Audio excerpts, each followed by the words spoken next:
Anda, anak dan cucuku. Anak dan cucuku jika korupsi, hukum dia, hukum dia. Saudara-saudara sebangsa dan setanah air,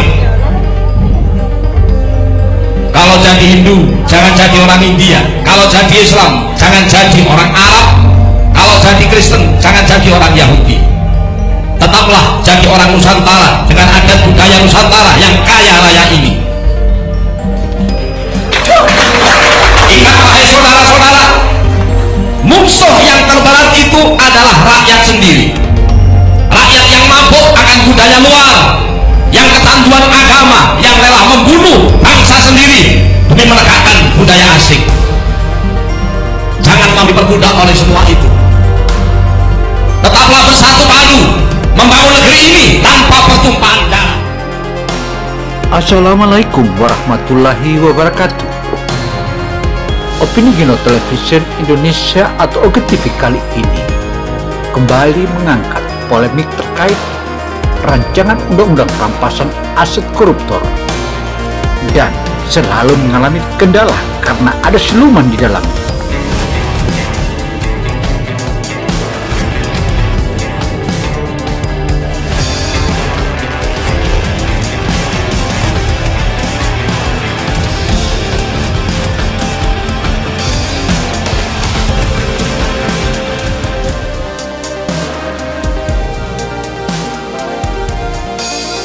Bangsa Indonesia sebagai salah satu wajah perhotelan otentik Indonesia lantaran memiliki andil besar dalam mempromosikan kekayaan alam.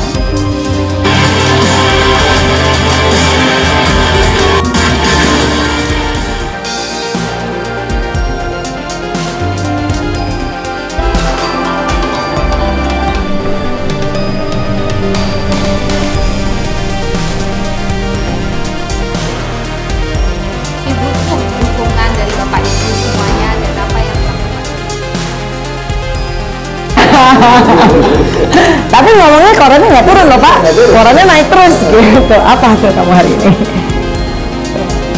Kalau setelah saya lulus juga gitu, kan lulus kan.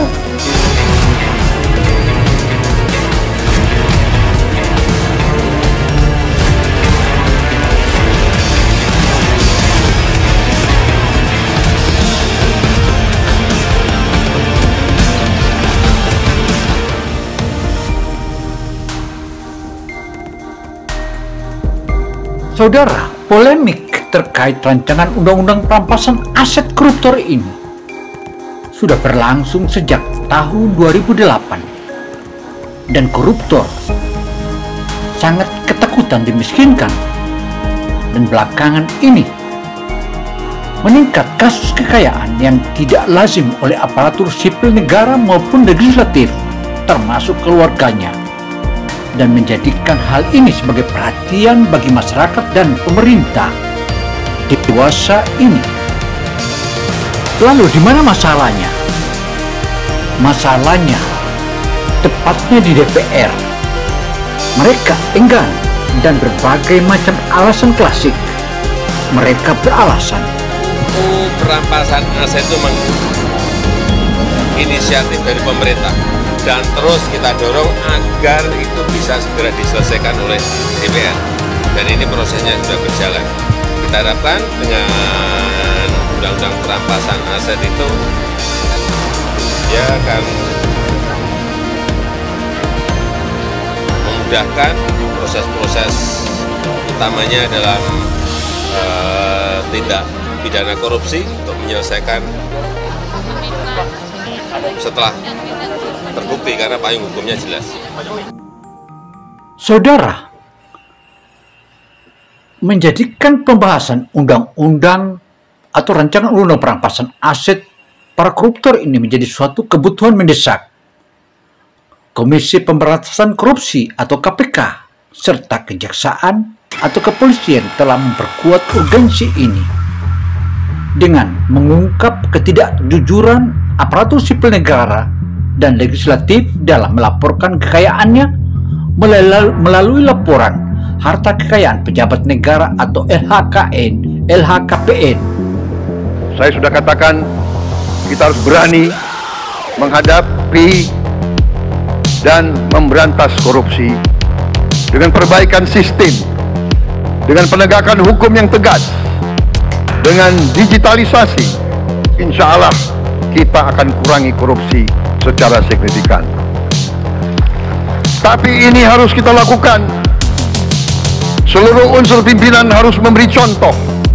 Ingarso sing telodo. Saudara-saudara sekalian, ada pepatah yang mengatakan, kalau ikan menjadi busuk, busuknya mulai dari kepala.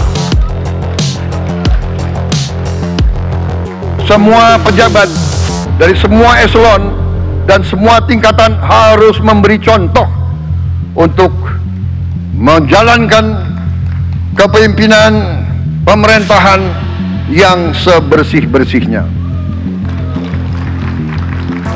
Mulai dengan contoh dari atas, dan sesudah itu penegakan hukum yang tegas dan keras. Menyikapi hal ini, Presiden Prabowo Subianto telah mengirim surat dan naskah rancangan undang-undang perampasan aset kepada Ketua DPR dengan pesan agar segera pembahasan dan instruksikan hal ini menjadi prioritas utama dalam prolegnas. Hal ini terpaksa kita dengungkan karena undang-undang ini sudah lebih dari 1 dekade diusulkan oleh pemerintah dan DPR. DPR enggan membahas undang-undang ini. Ada apa? Apakah mereka gembong para koruptor di tanah air kita? Jika DPR masih tetap enggan, setujukah kita rame-rame mengusulkan bubarkan DPR?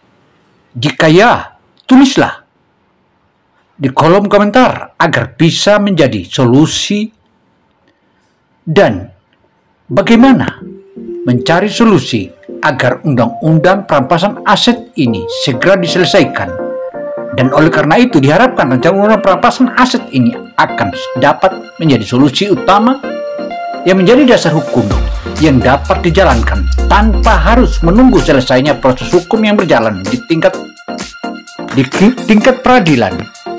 DPR seakan melupakan tugas pokoknya, makanya banyak masyarakat atau netizen di Indonesia mengusulkan agar DPR dibubarkan saja. Karena jika undang-undang perampasan aset, kerugian negara akan terus berlanjut.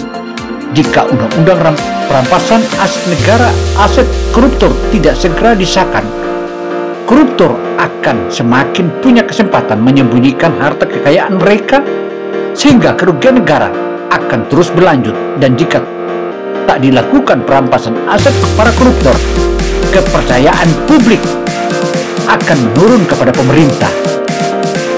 Demikian halnya rancangan undang-undang perampasan aset ini tidak segera disahkan, kepercayaan publik terhadap penegak hukum juga akan semakin menurun. Sehingga rancangan undang-undang perampasan aset ini tak ada alasan DPR untuk tidak segera membahasnya dan menyelesaikan serta mensahkan undang-undang tersebut. Para sebangsa dan setanah air, kalau jadi Hindu jangan jadi orang India, kalau jadi Islam jangan jadi orang Arab, kalau jadi Kristen jangan jadi orang Yahudi. Tetaplah jadi orang Nusantara dengan adat budaya Nusantara yang kaya raya ini. Ingat wahai saudara-saudara, musuh yang terberat itu adalah rakyat sendiri. Rakyat yang mabuk akan budaya luar, yang kecanduan agama, yang rela membunuh bangsa sendiri demi menegakkan budaya asing. Jangan mau diperbudak oleh semua itu. Tetaplah bersatu padu membangun negeri ini tanpa pertumpahan darah. Saudara, mengutip Bung Karno telah menjelaskan bahwa musuh yang paling berbahaya adalah bangsa kita sendiri. Mereka tega hingga dapat kita tentukan rancangan undang-undang perampasan aset ini sudah diusulkan oleh pemerintah sejak tahun 2008. Itu artinya sudah mendekati 2 dekade. Nah, apakah harus kita bubarkan DPR supaya bisa menjadi mulus? Stop korupsi, stop korupsi, stop korupsi. eksekusi mati para koruptor.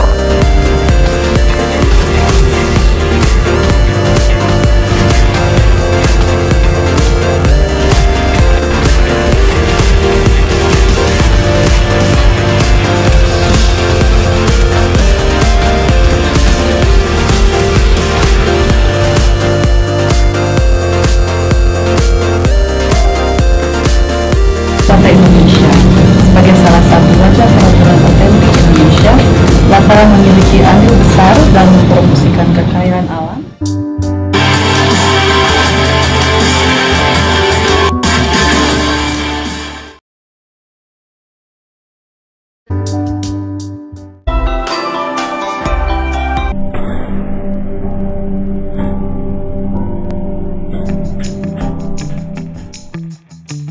Butuh dukungan dari Bapak Ibu semuanya dan apa yang telah Bapak Tapi ngomongnya korannya nggak turun loh Pak, korannya naik terus gitu. Apa hasil kamu hari ini? Kalau setelah saya lulus juga gitu, kan lulus kan.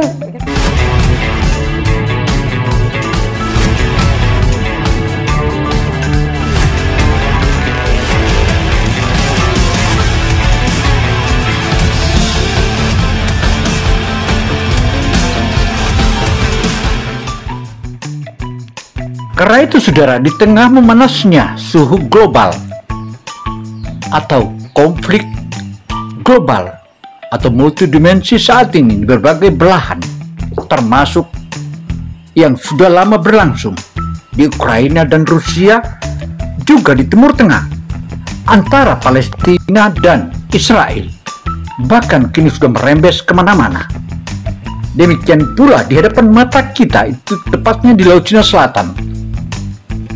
Dan ini tentu akan terus menjadi alasan kalangan legislatif yang saat ini yang diduga mereka adalah pembina para koruptor dan memelihara koruptor di Nusantara. Akankah mereka kita harus biarkan terus? Jika ya, benar kita akan usulkan supaya dibubarkan DPR? Kalau ya, tulis komentar Anda. Demikian catatan opini Gino Television Indonesia. Saya, Gino Samsudin Mirsad melaporkan. Wassalamualaikum warahmatullahi wabarakatuh. Semoga informasi ini menjadi masukan berharga bagi kita semua. Dia, anak dan cucuku. Jika dia korupsi, hukum dia. Hukum dia.